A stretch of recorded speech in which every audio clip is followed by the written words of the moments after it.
girls. So in our last reading lesson, we were collecting information about our main character, Franny. We started our new book series, and we're going to start reading chapter 2 today. While we're reading, we always want to keep in mind what we learned last week about becoming experts on characters. Remember, we talked about collecting information about the main character.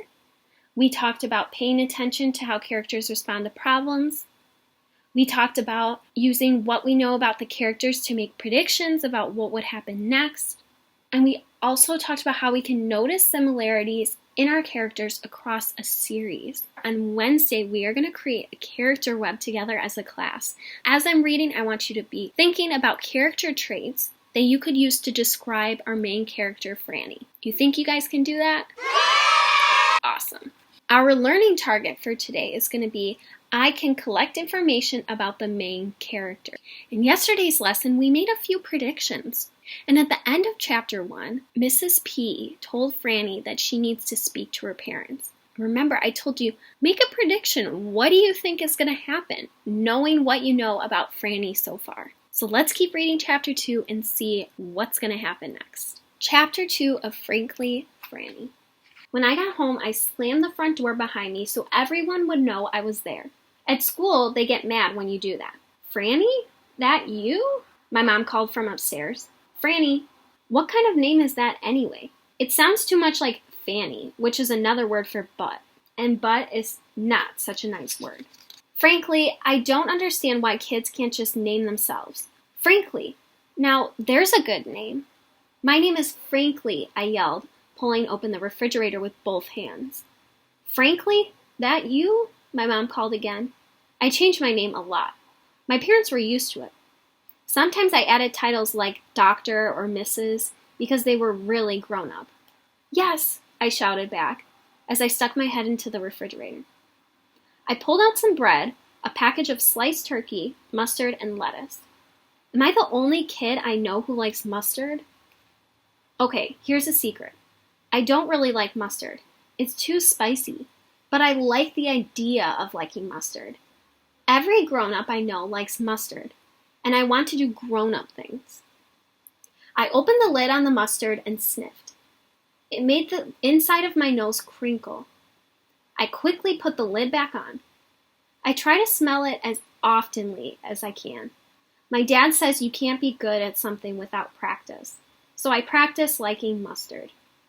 Ketchup isn't grown-up at all. I held my sandwich in one hand, skimmed the wall with my other, and climbed the stairs to my parents' room on the second floor. My mother was lying on the bed reading the newspaper. Hi, Button. My mom's cheeks looked rosy. That's how they looked when she's sick. My stomach flumped over. I do not like when my mom is sick. I felt tears welling up in my eyes. You seemed okay when you drove me to school, and now you're in bed? Are you sick? It is a scientific fact that my mom drives me to school and that my best friend Elliot's mom drives me home. And Elliot, too, of course. My mom smiled and scooted closer, wrapping me up in her arms. I love my mother so much. She nuzzled my neck and kissed me all over my cheeks until her powdery smell rubbed off on me. No, lovey-dove, I'm not sick. I wanted to believe her, but she paused for too long before answering. I'm very smart about pauses, so maybe she wasn't telling the truth. I put down my sandwich and ran to the bathroom as she called out. Where are you going? To get you some tissues. When I returned, I held them to her nose and said blow. My mother laughed and gently lowered my arm. I'm not sick, lovey.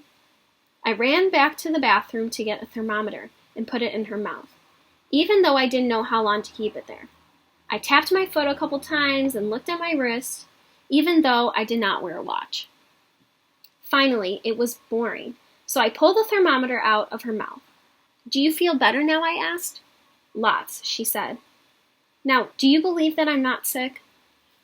I picked my sandwich back up, shrugged, and with my mouth full, I said, I guess so. I know you're concerned, but I'm really fine. I just took a personal day. What's a personal day? Sometimes people don't go to work because they're on vacation, and sometimes people don't go to work because they're sick. But there's another kind of not going to work, and it's called a personal day. When you have to take the day off because you have a lot of personal business to take care of. This gave me an idea. Can I take a personal day? I could tell my mother thought this was hilarious because she laughed so hard her eyes watered.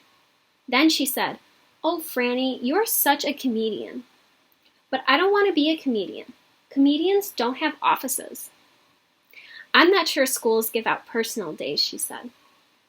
Well, that's not very fair. Kids should be allowed the exact same things adults are allowed.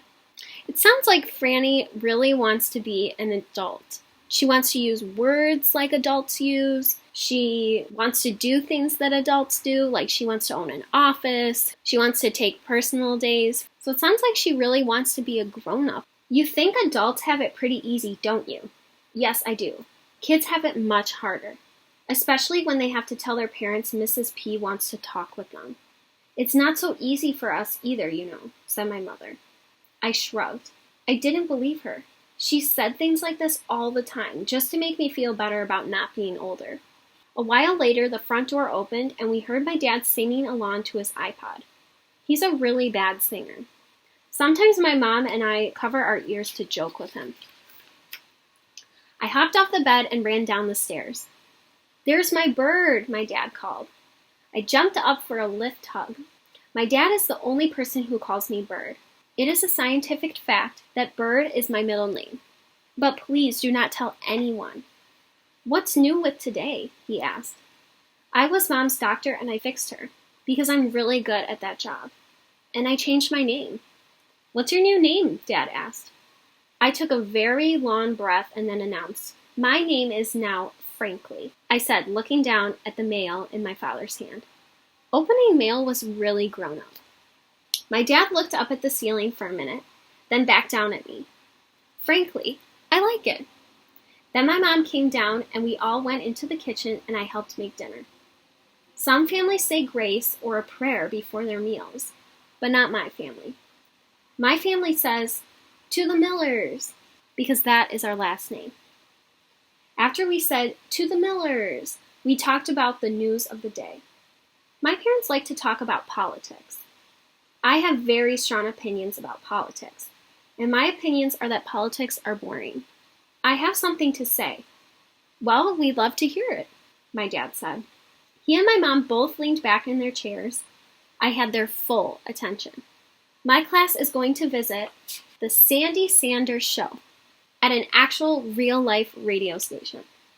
"Uh-oh," was what my mother said. My father inched this way forward to the edge of a seat. What did Mrs. Pellington have to say? That was the exact question I did not want to answer.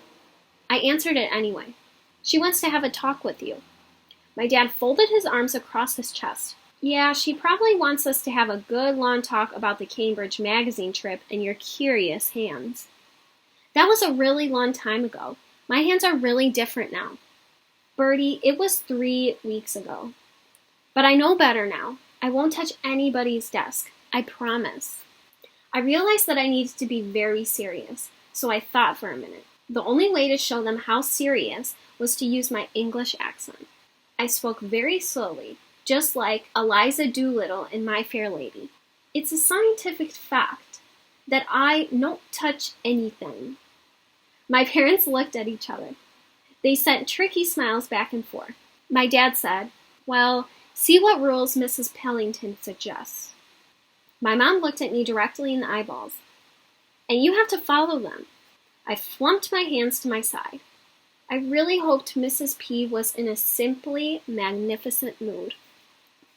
Chapter 3, which we will read tomorrow. So boys and girls, I hope you have tons of character traits in your mind, what Franny is like, because tomorrow is our Zoom call where we're going to create our own character web. Before I let you go, let's take a look back at our learning target for today. Our learning target for today was I can collect information about the main characters. Boys and girls, I hope you stay safe and healthy. Have a wonderful day, and I will see you tomorrow. Bye, guys.